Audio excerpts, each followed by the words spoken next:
Commander Vexler of the Zarathian Empire had seen 1,000 battles across 100 worlds. His carapace bore the scars of plasma burns and kinetic strikes, each mark a testament to his prowess as one of the galaxy's most decorated warriors. Yet nothing in his 3 centuries of combat experience had prepared him for what he would witness on the desolate moon of Kragath 7. The human delegation had arrived at the forward operating base 3 cycles earlier, their request simple and desperate: help defend their colony ship stranded in orbit. The Zarathian High Command had laughed at their primitive weapons and soft, vulnerable bodies. Humans were new to the galactic stage, barely a decade since first contact, and their military capabilities were considered laughable at best. Vexler had been assigned as a courtesy observer, nothing more.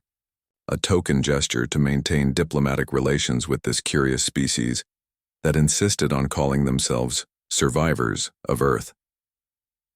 The Krell invasion fleet emerged from hyperspace without warning. 30 warships, each bristling with weaponry that could crack a planet's crust. The human colony ship New Horizons stood no chance. Vexlar had seen this scenario play out countless times. A quick bombardment.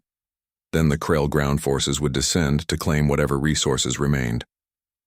"We need to evacuate the civilian transport immediately," Vexlar transmitted to Captain Maria Chen, the human military liaison.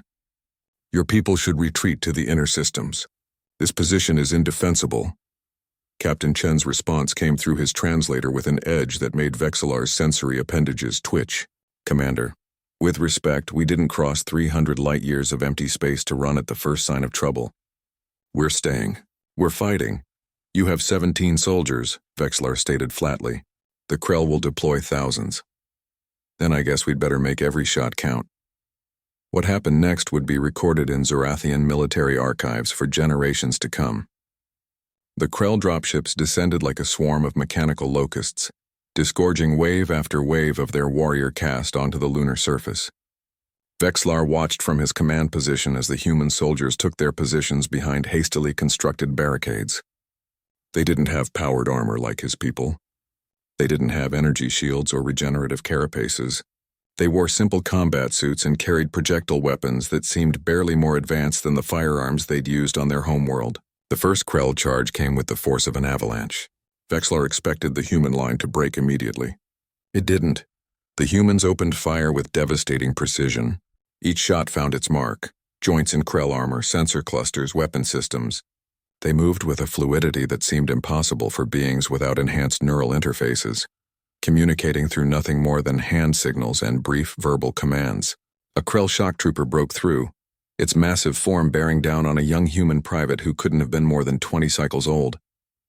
Vexlar watched in horror as the soldier stood her ground, waiting until the creature was within arm's reach before triggering a crude explosive device. The blast consumed them both. "Corporal Davis is down." Captain Chen's voice remained steady despite the loss. "Close the gap. Martinez, take her sector." They didn't mourn. They didn't falter. They simply kept fighting. Vexlar found himself moving forward, his tactical training overriding his shock. If these humans were insane enough to stand against impossible odds, he would honor their courage with his own. He charged into the fray, his plasma rifle cutting down Krell warriors with precise bursts. A human sergeant appeared at his flank, a grizzled veteran named Rodriguez who moved with the casual efficiency of someone who'd seen too many battles. "Welcome to the party, Commander. Try to keep up." What followed was the most brutal 6 hours of combat Vexlar had ever experienced. The humans fought with a ferocity that bordered on madness, but it wasn't mindless aggression. Every action had purpose. When ammunition ran low, they switched to hand-to-hand combat. When weapons broke, they improvised new ones from battlefield debris. When injured, they patched themselves up and returned to the line. A Krell battle lord, a creature that stood 3 times Vexlar's height and massed nearly a ton, crashed through the human defensive position. Captain Chen met it head-on, armed with nothing but a combat knife and what the humans called determination. She dodged its crushing blows, scaled its armored back, and drove her blade into the neural cluster at the base of its skull. The creature fell and Chen rolled to her feet, already moving to the next threat. "How?" Vexlar transmitted, his translator struggling to convey his disbelief. "How are you still fighting? Your species has no natural armor, no enhanced healing, no quit," Rodriguez interrupted, reloading his weapon with practiced efficiency. That's what we have, Commander. We don't know how to quit. The tide began to turn.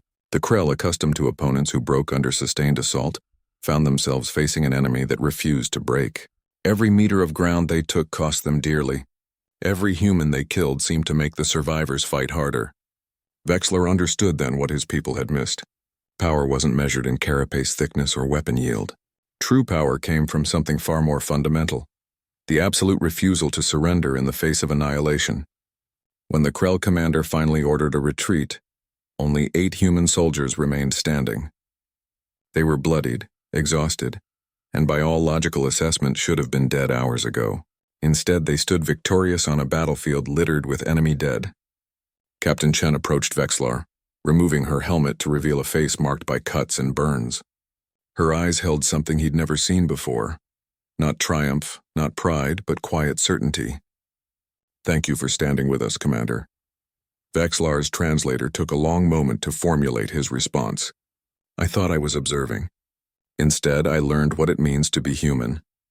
Your species may lack our physical advantages, Captain, but you possess something far more dangerous.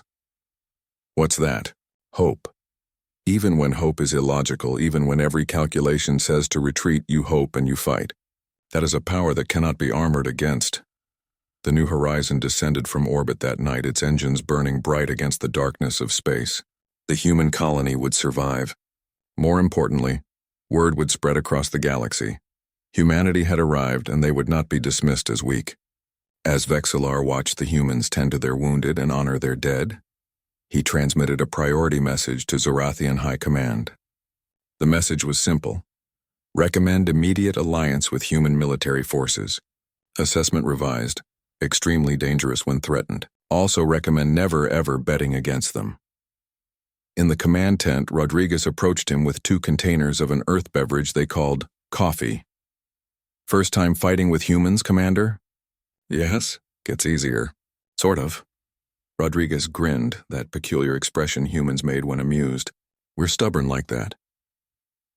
Vexillar accepted the container and watched the sunrise over Kragath 7's barren landscape, forever changed by what he'd witnessed.